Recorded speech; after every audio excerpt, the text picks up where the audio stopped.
If you're watching this, then I guess I survived. Or at least, I think I did. My name is Clara Denson.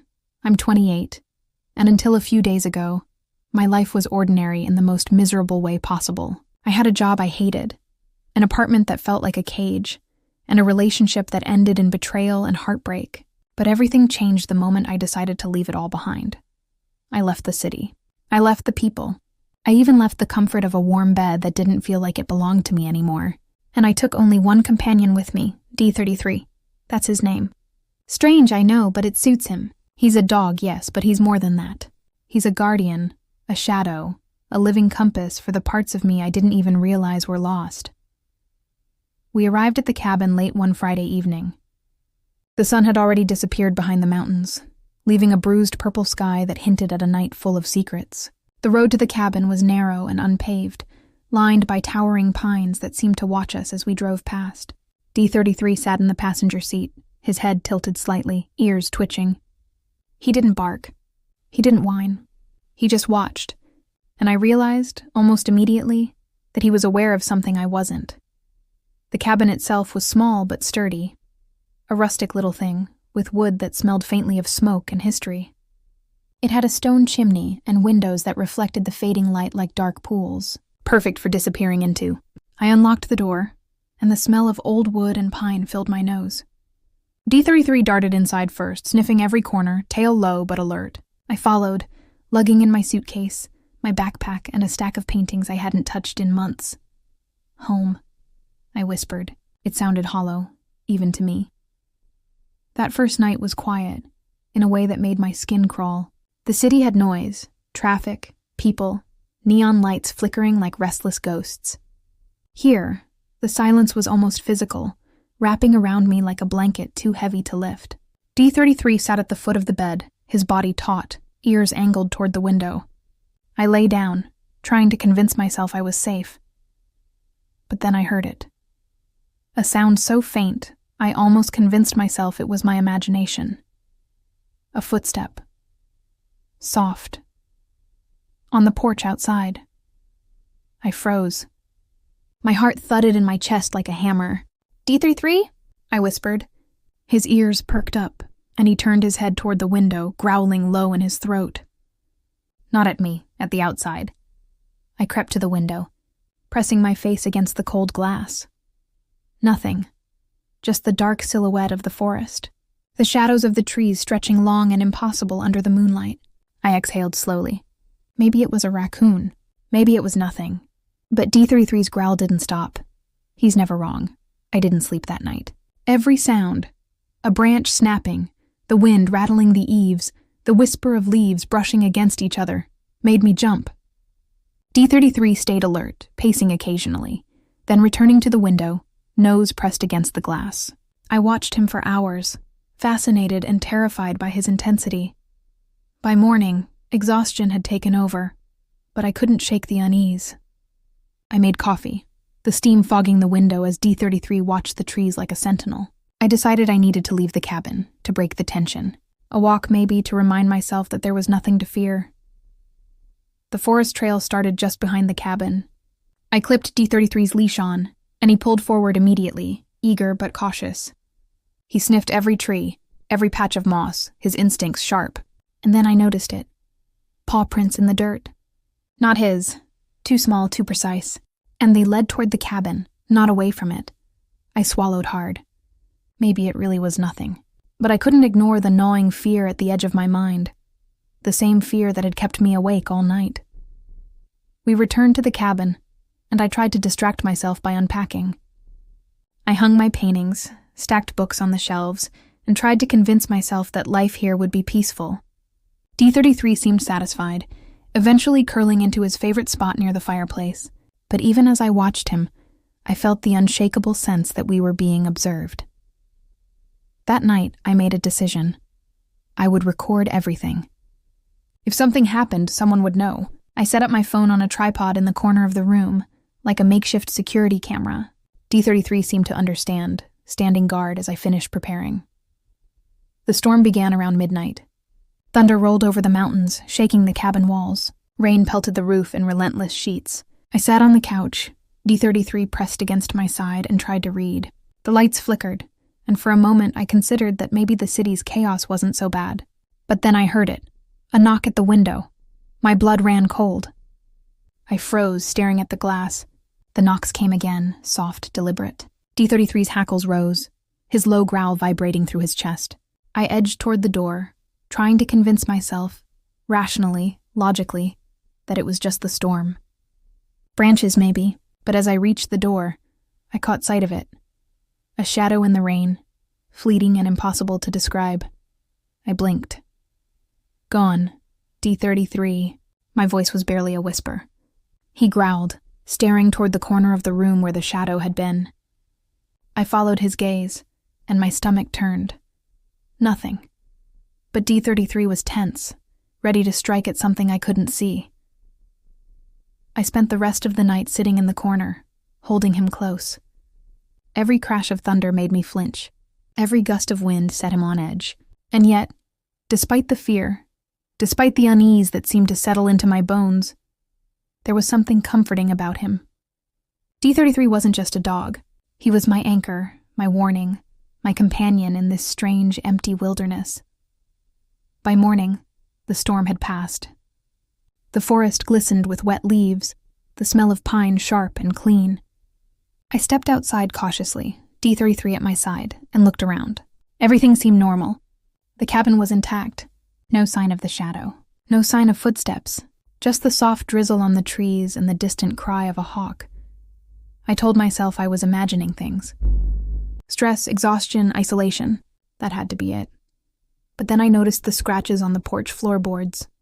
Small, deliberate, as if someone or something wide had been trying to get in. D33 sniffed at them and growled low, a warning I couldn't ignore. I looked at him, and he looked back, eyes intelligent and watchful. I realized something in that moment.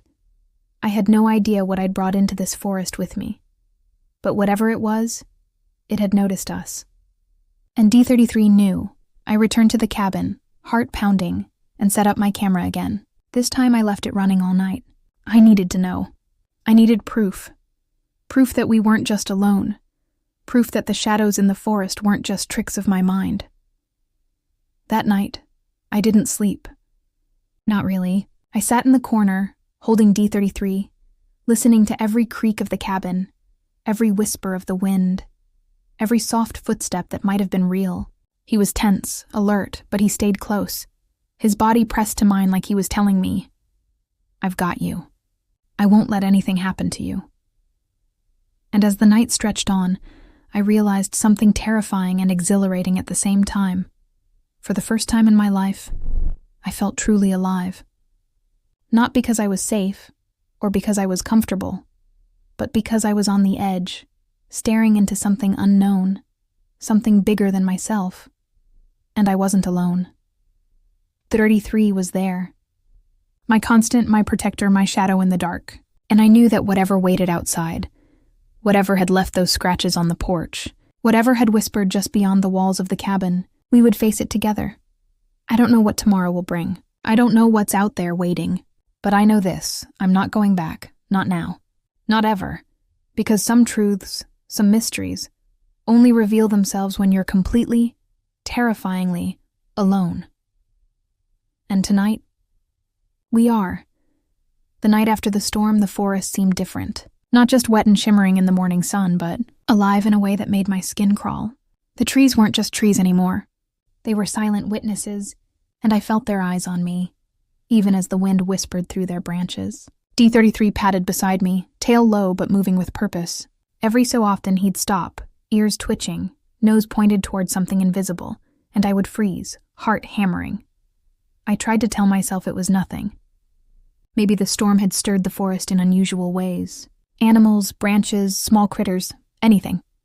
But I knew better. D33 doesn't panic over leaves or wind, and he hadn't barked at anything real during the day. Yet every time I tried to step toward the cabin, he would growl low in his throat, hair along his spine rising. He was warning me. I decided to check the perimeter of the cabin to make sure no one had returned during the night. The air was damp, earthy, and smelled of pine needles and wet moss. Footprints crisscrossed the dirt path, Mine, D33's, and something else. Small, sharp, deliberate prints that didn't match any wildlife I knew. I bent down to examine them. They weren't human. Not exactly. Too precise. Too symmetrical. Too deliberate, D33 growled. I looked at him and he stared back, unflinching. It was like he was saying, "See? I told you." I swallowed hard. Maybe the cabin wasn't safe. Maybe it had never been. That day I tried to distract myself.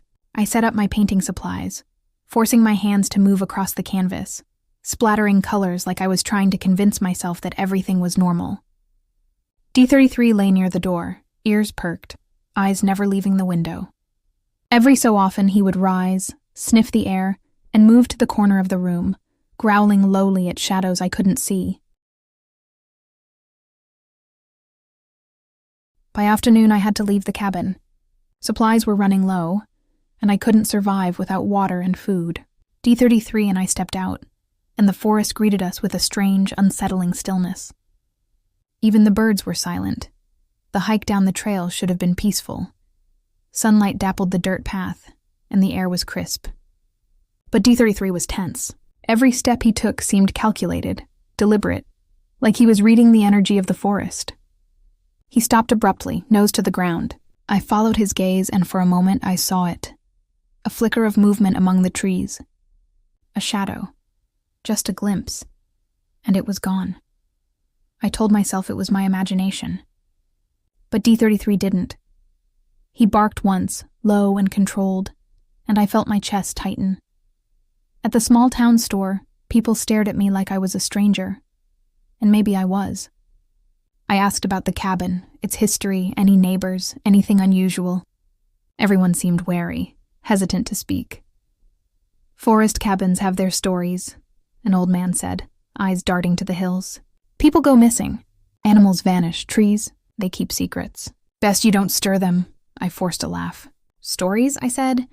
"You mean legends?" He shrugged. "Call them what you want, just be careful." I left with my supplies and a sense that something wasn't right, and by the time we returned to the cabin, night was creeping over the forest. D33 was uneasy even from the road. His growls came in bursts, soft and warning, and I knew he could feel it again. That night, I decided to review the footage from the previous evening. My phone was positioned to capture the room, the window, and the area around the fireplace where D33 liked to rest. I scrolled through the hours, heart pounding, and there it was, a shadow, moving, slow, deliberate, almost human in shape, but impossible. It passed along the edge of the cabin, just out of D33's reach. He barked, lunged toward it, but the figure didn't respond. It didn't acknowledge him. It just moved, slipping in and out of the frame like water. I leaned back, hands trembling. My rational mind screamed, "It's an animal!" A trick of the camera, a reflection. But D33 sat stiffly in front of the screen, eyes locked on the shadow as though he could see it live. His hackles were raised, lips curling slightly, and he growled, low and menacing. I realized then that I was not alone. Sleep that night was impossible. Every creak of the cabin, every whisper of the wind made me flinch. D33 stayed close, pressing against me, warm and steady. I watched the window as shadows from the trees stretched and twisted in the moonlight. At one point, I thought I saw a hand on the glass. Pale, delicate, almost translucent. I blinked, gone. I whispered to D33. "It's nothing, boy. Just the wind, just the rain." He didn't buy it. He never did. Around 2 a.m., I heard it, a soft whisper. Not human, not animal, just a sound, brushing the edge of perception. I froze. D33's ears twitched. His growl was gone, replaced by a deep guttural warning, like he was trying to tell me, "Don't move." "Don't look." I stayed still. The whisper came again, this time clearer. Faint syllables, almost words, but I couldn't understand them. Then silence. I checked the window. Nothing. The porch was empty. But D33 was alert, his body rigid, tail straight, nose twitching. He was watching something I couldn't see. The next day I tried to rationalize. Maybe it was isolation. Maybe the forest had a strange echo effect. Maybe my mind was playing tricks. But the scratches on the porch, the shadow caught on camera, the paw prints in the dirt, they weren't tricks. And D33 had never been wrong. I started carrying a notebook. Every sound, every movement, every shadow I couldn't explain, I wrote it down. I labeled them whisper, shadow, footstep, scratch. The list grew quickly, like the forest itself was expanding inside my mind. By nightfall, exhaustion was building. I couldn't stop thinking about the shadow, about the whispers, about the feeling of being watched. D33 sensed my anxiety and stayed close, licking my hands, nuzzling my shoulder, a living anchor in a world that suddenly felt impossible to trust. The worst moment came around midnight. I woke to D33 barking sharply, his voice slicing through the darkness. I bolted upright in bed. The cabin was quiet, but the air was thick, almost tangible. I grabbed the flashlight from my nightstand and shined it across the room. Nothing. Then I heard it. A soft, deliberate knock on the back door. Not random, not from the wind. Deliberate. Slow. 3 times. I froze. D33 barked again, louder this time, circling the door, teeth bared. My hands shook. My heart pounded so hard I was sure it would burst. I whispered, barely audible. "Who's there?" Silence. Then a whisper, faint, barely there. Right behind me. I spun around. Nothing. D33 growled, ears flat, hackles raised. He sniffed the air, backing me toward the bed. My breath came in short, sharp bursts. The knocks came again. Then silence. Then the whisper, closer this time, almost in my ear. "Go," I screamed. D33 leapt, growling, and the air shifted. The whisper disappeared. The knocks stopped. Everything was still, but the feeling didn't leave. The forest was alive, watching, waiting. I held D33 all night, rocking back and forth, murmuring apologies and prayers to anything that would listen. He stayed close, steady, a constant warmth against the fear that threatened to swallow me whole. By dawn, the forest seemed peaceful again.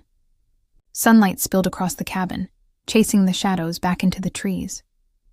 I tried to convince myself it was over, that it had only been a dream, a hallucination brought on by isolation and fear. But D33 didn't move from the doorway.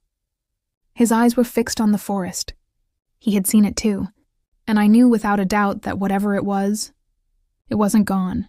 I started thinking about leaving the cabin, about going back to the city, to safety, to normalcy, but D33 wouldn't allow it. Every time I brought up the idea, he would sit in the center of the cabin, tail rigid, eyes locked on me. His silent message was clear: we stay. We face this together. And I realized something terrifying. I wasn't just afraid for myself anymore. I was afraid for him, for us, because whatever waited outside the cabin wasn't just testing me, it was testing us.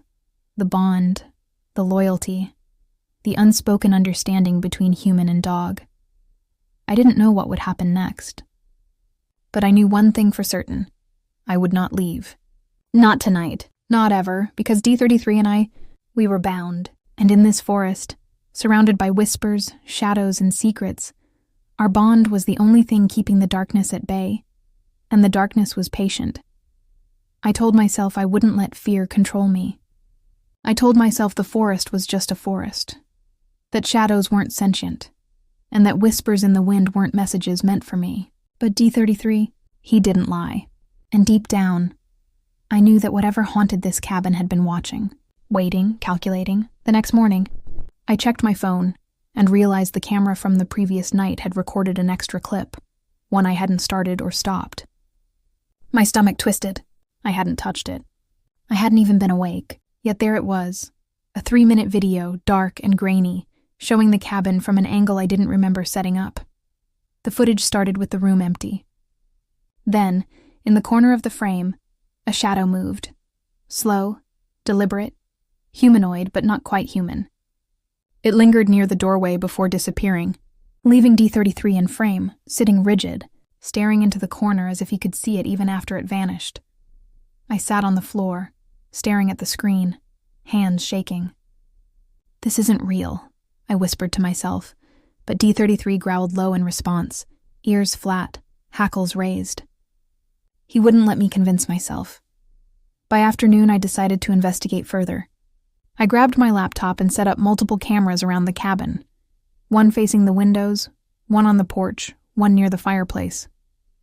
I labeled them security, even though I didn't really expect anyone human to come. This wasn't about security. It was about understanding, about proof, about sanity. I started narrating my day for the camera, a trick I remembered from old YouTube vlogs. Maybe, I thought, talking through it would help me make sense of the creeping dread that seemed to hang in the air like fog. Morning walk, I said into the lens, forcing a smile. D33 and I went through the trail. Everything normal, I think? I laughed nervously. D33 shifted behind me, ears twitching. The tail tucked slightly. Normal. The word sounded hollow. Evening came. I was reviewing footage from the previous night when I noticed something that made my heart stop. In the corner of one frame, just behind where I had been sitting, a hand, pale, thin, almost skeletal, brushed across the edge of the bookshelf. My hand froze on the mouse. I blinked, rewound, paused. It happened again. The hand didn't belong to me. I hadn't moved. D33 growled sharply from behind me. I turned. Nothing. The room was empty. I grabbed the flashlight, sweeping it across the cabin. Shadows flickered on the walls, stretching and contracting like living things. D33 growled, low and throaty. I whispered, "We're okay." "We're fine, boy." He didn't believe me. That night, I decided to sleep with the camera rolling. If something happened, if the shadow, the hand, the whispers returned, at least I'd have proof. D33 curled beside me, body tense, eyes flicking to every corner. I felt safer with him there, but the comfort was fragile, temporary. Around 1:30 a.m., I woke to a faint scratching. The sound came from the window.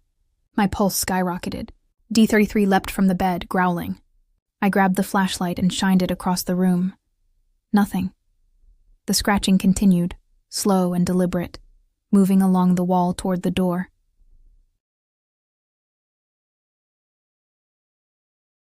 D33 barked, a sharp, controlled sound that made my stomach knot. I whispered, "Stay, D. Stay with me." The scratching stopped. Silence. Then, a whisper, almost imperceptible, right at the edge of my hearing. I couldn't understand it, but it sounded urgent. A single word repeated over and over, "Leave, leave, leave." I swallowed hard. "No," I whispered. "We're not leaving. Not tonight. Not ever." D33 growled in agreement. The next morning, I reviewed the overnight footage. What I saw made me gasp. The shadow returned, moving slowly along the floor, along the walls. It didn't walk. It glided, almost like smoke or mist given form. And then, a figure appeared behind me. Not quite human, but vaguely familiar. It reached toward the bed where I had been sleeping. And D33? He leapt, barking, and the figure disappeared instantly. I sat on the floor, trembling. Proof, evidence, something tangible. But I also realized something else. The figure wasn't attacking me. Not really. It was watching, studying, waiting. By afternoon, I started trying to understand the history of the cabin again. I drove into town, determined to speak to anyone who might know something. The locals were tight-lipped, as usual. But I found a small archive in the library, newspaper clippings from decades ago. One article caught my eye. Forest ranger missing, dog also vanishes. Daniel E. Dunn, 45, disappeared from the local forest 3 decades ago. Authorities found no trace of him or his German Shepherd mix, D33. Ranger cabin left abandoned, 'cause unknown. My hands shook. I couldn't look away. My dog, my companion, D33, that name. That description, the same breed. Could it be possible? My rational mind screamed no, but everything I'd seen so far had defied logic. I returned to the cabin, mind racing. D33 stayed close during the drive, ears flicking to the trees as if he knew more than I did. The forest seemed darker now, thicker, watching, waiting. That night, I set up the cameras again. I started recording audio separately, a precaution in case the shadows became more active. Hours passed. The cabin was still, almost too still, and then I heard it. A soft, deliberate breathing near the window. I froze. D33 growled low. I grabbed the flashlight. Nothing. And then, movement. Something flashed in the corner of the lens. I rewound the footage. The figure appeared again. watching, waiting. It lingered just long enough to make me question my sanity. And then my hand. Pale, thin, skeletal, reaching across the room, just like before. D33 barked, leaping toward the edge of the bed. The figure recoiled, vanished. Silence returned. I sat there, trembling. My chest ached from fear and anticipation. My only comfort was D33's presence. He nudged my hand with his nose, low growls rumbling in his throat. He wasn't afraid. He was alert, ready, waiting for me to understand. Sleep didn't come. I sat on the floor, flashlight in hand, D33 pressed against me, listening. The whispers returned, soft and almost playful, like the forest itself was teasing me. I tried to record, but the audio captured nothing. Only I could hear it. Only D33 could feel it. Hours later, I drifted into a fitful sleep, only to wake abruptly. My phone had recorded again, another video I didn't start. I watched it with shaking hands. The figure was there, standing silently near the door, almost motionless. It didn't move closer. It didn't attack. It just observed.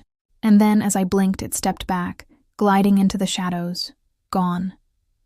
33 barked, nudged me awake. I realized something terrifying. The figure had been in the room while I slept, watching, waiting, studying. By morning, I was exhausted. Every muscle ached, every nerve burned, but I couldn't ignore the evidence. The tapes, the whispers, the shadows, the hand. It was all real. Something was in the forest, something intelligent, something patient. And it wasn't done with me yet. I started compiling the footage, labeling the strange occurrences. Shadow, hand, whisper, figure. I realized with a sinking feeling that this was only the beginning. Whatever was here, it wasn't just a ghost, or a hallucination, or an echo of the past. It was alive in some way I couldn't comprehend, and it had chosen me. I looked at D33. His eyes were steady, unafraid, loyal, fierce, my protector. My anchor in a world that had suddenly become impossible to trust. I whispered, "We'll figure this out, D. I promise." He nudged my hand with his nose. I could almost hear him say, "I know, and I'll be with you, always." That night, I decided to sleep with the front door locked, cameras recording, flashlight at hand. D33 curled at my side, alert, ears twitching. Hours passed. And then a sound, not a whisper this time. Footsteps, slow, deliberate, circling the cabin. D33's growl filled the room. My heart raced, pounding like a drum in my chest. I pressed against him, holding on, telling myself, "We're together. We can face this." And in that moment, I realized that the bond between us was stronger than fear, stronger than shadows, stronger than whispers in the dark. Whatever waited outside, whatever watched us, it hadn't broken us yet. But it would try. The forest seemed to change the moment I stepped outside that morning. The air was thicker, heavier, almost pressing against my skin. The sunlight filtering through the trees no longer felt comforting. It felt watchful. D33 moved ahead of me along the trail, sniffing, pausing, alert. His tail was straight, ears forward, and I could feel the tension in his body ripple through my own. Something was out there, something waiting, and today, I had a feeling I was going to find out what. I drove into town again, the weight of exhaustion and fear pressing against my chest. I didn't know what I hoped to find. Perhaps some clue, some shred of logic to explain the impossible. But the library had been closed yesterday and I needed answers. I parked near the small archive building and took D33 with me. People glanced at us strangely. I noticed whispers, looks that lingered too long. I ignored them. Nothing mattered more than the truth. Inside, I pulled out old microfilm reels, dusting off decades of local history. I traced the forest cabins, maps, and the people who had once lived there. And then I found him. Daniel E. Dunn, a forest ranger who disappeared without a trace 30 years ago. The records were chilling. Ranger Daniel E. Dunn disappeared while on routine patrol. Last seen near Cabin 12. Authorities found no trace of him or his German Shepherd mix, D33.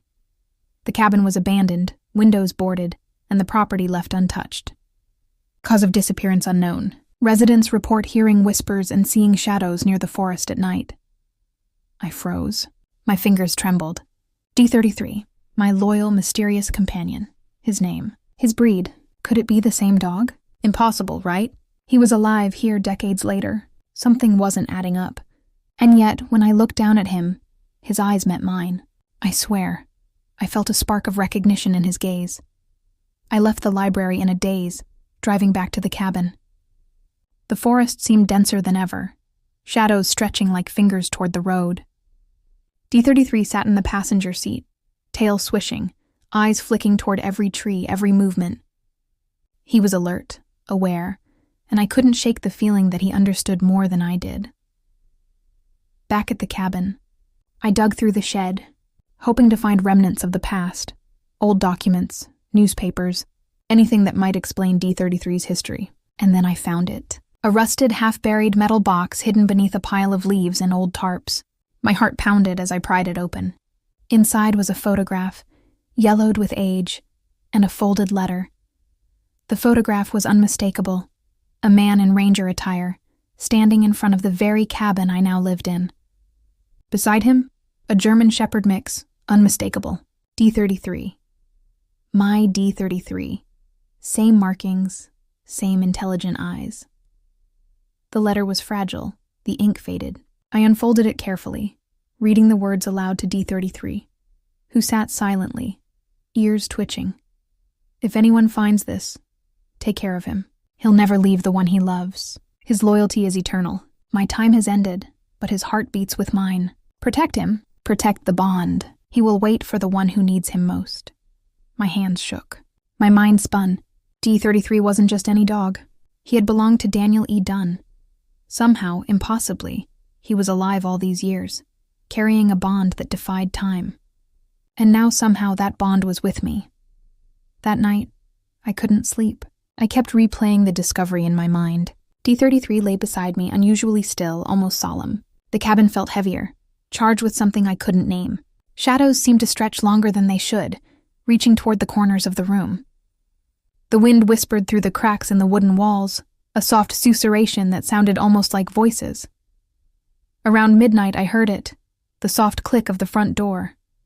I bolted upright, heart hammering, flashlight in hand. D33 leapt to his feet, growling low and steady. My hand shook as I scanned the room. The door hadn't moved, but then I saw it. Faint paw prints, wet and freshly formed, leading from the door to the center of the cabin. 33 growled, nudging my leg. His gaze was fixed on the shadows near the window. Slowly, carefully, I followed his line of sight. And there, almost imperceptible, a movement. A figure, tall, shrouded in mist, fading in and out of view. It wasn't attacking. It was observing, waiting. I realized then that the figure had been here all along, watching me, studying me, waiting for something I didn't yet understand. I turned back to D33. He looked at me, eyes wide, intelligent, almost human in their depth. I whispered, trembling, "What do you know, boy? What haven't you told me?"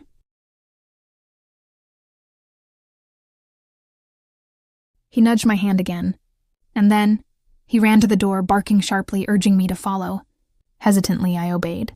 We moved toward the shed, the box from earlier clutched tightly in my hands. D33 sniffed the ground, pawing at the dirt near a hollow tree. I dug carefully, uncovering a set of old journals, sealed and yellowed with time. The first entry made my blood run cold. It was Daniel E. Dunn's handwriting. D33 understands me. He has always understood me. I am leaving this world, but he will wait for the one who needs him. Whoever finds this must know. The bond transcends time, fear, even death. Protect him. Protect the bond, and know the forest is alive. It watches. It remembers. It waits. The words were chilling, yet somehow comforting. D33 sat beside me, eyes focused, as though he remembered every moment, every bond, every promise. I spent the rest of the night reading the journals. The entries described the forest, the whispers, the shadows, phenomena that seemed supernatural, yet consistent. Daniel had observed the same things I had. Sounds in the night, shadows that moved with intent, the feeling of being watched. But he had documented it meticulously, always noting D33's reactions, his loyalty, and his protective instincts. By dawn, I understood something terrifying. D33 wasn't just a dog. He was a guardian, bound by a promise older than me, older than the forest itself. And whatever had haunted me for nights, the shadows, the whispers, the figure in the corner, it wasn't random. It was testing us, watching how we would respond, how our bond held under pressure. Later that day, I walked into the forest with D33. I needed answers. I needed to confront the place where the bond had started, where Daniel had vanished. The path was overgrown, winding, almost suffocating in its density. D33 led the way, confident, aware, scanning the trees for threats. We reached a clearing. The air felt heavier here, charged, as if the forest itself was holding its breath. At the center was a stone marker, half buried and worn by time. I brushed away the leaves, revealing a name etched in the rock: Daniel E. Dunn. Beneath it, scratched into the stone, were the initials. D33 sniffed the stone, whining softly. His gaze swept the clearing. I realized then, this was where it all had begun. Where the bond had been forged. Where the promise had been made. And I understood something even more chilling. Whatever haunted this forest hadn't vanished with Daniel. It had remained, waiting, watching. And now it had noticed me. That night back at the cabin, the tension escalated. The shadows moved differently now, almost with purpose. The whispers grew louder, more insistent, circling the cabin in a rhythm I couldn't comprehend. The paced, alert, ears forward, growling low. Then I saw it, the figure. Standing silently in the corner, barely visible, watching, waiting. My breath caught in my throat. I wanted to run, to scream, to hide, but D33 stood between me and the shadow, unwavering. He growled, barked, and the figure flickered, almost dissolving into smoke. I realized something. The bond between D33 and me wasn't just protective. It was a shield, a promise made decades ago, now renewed. The shadow couldn't touch me as long as D33 stood guard, and somehow in that moment I felt a surge of courage, a connection deeper than fear. I whispered to him, trembling, "We'll face this together, always." He nudged my hand. Eyes steady, loyal, fierce. My anchor in the storm of shadows and whispers. And as the forest groaned outside, the cabin itself alive with unseen eyes, I knew one thing. The truth was buried, but it was finally mine to confront. We weren't just surviving the forest. We were part of its story now. The forest never truly sleeps. Even in the dead of night, it breathes, shifts, watches. I learned that the hard way over the past few weeks. The shadows, the whispers, the strange recordings, they weren't random. They were a test, a game. And D33 and I were trapped in its rules. That night, I decided to face it. Whatever had been observing us, following us, testing the bond between man and dog, I had to confront it. I grabbed the old metal box, the journals, and the photo of Daniel E. Dunn with his dog. D33 pressed close to me, low growls rumbling in his throat. I whispered, "We're together, no matter what." He licked my hand, eyes unwavering. The cabin felt alive as we stepped outside. Shadows shifted unnaturally under the moonlight. The wind carried whispers, low and urgent. D33 led me toward the clearing, the place I had discovered the stone marker earlier. The path seemed longer than it should, twisting and tightening like the forest itself wanted to slow us down. I gripped the box tightly, heart racing. When we reached the clearing, the air felt electric. D33 sniffed the air, growling low, and then I saw it in the figure. Pale, barely there, standing at the edge of the clearing. Watching, waiting. I swallowed, trembling. "I know who you are," I said. "I know why you're here." The shadow moved slightly, almost acknowledging me. And then I realized something terrifying. It wasn't alone. Shadows twisted around the clearing, dancing, curling toward us, but none dared cross D33's line of defense. 33 barked sharply, teeth bared, hackles raised. I realized he wasn't just protecting me. He was confronting the forest, confronting the shadows, and somehow through him, I felt a surge of courage. We are one. We are bound. You cannot touch me while he stands with me. The whispers intensified, incoherent, urgent. My skin prickled as though tiny fingers traced my spine. I clutched the box tighter. Then, in the middle of the clearing, the largest shadow moved closer. And I heard a faint voice, almost a whisper of memory, carried on the wind. He will never leave the one he loves. D33 stiffened, eyes locking on the figure. He lunged forward, barking, and the shadow flickered violently, dissolving into the mist. I stepped forward cautiously, heart pounding. I knelt by the stone marker, breathing hard. My hands traced the carved letters. Daniel E. Dunn. D33 pressed beside me, quiet now, but alert. It was over, or at least I thought it was. Then I noticed something in the dirt. Paw prints. New, fresh, heading back toward the cabin. D33 barked softly, nudging me toward them. I followed, hesitant, but curiosity, or maybe fate, drove me forward. We reached the cabin and everything seemed normal. Too normal. The door was slightly ajar, although I had locked it hours before. I stepped inside slowly, D33 at my side. My flashlight scanned the room. Empty, silent, safe, or so it seemed. I set the box on the table, exhaling, finally allowing myself to feel relief.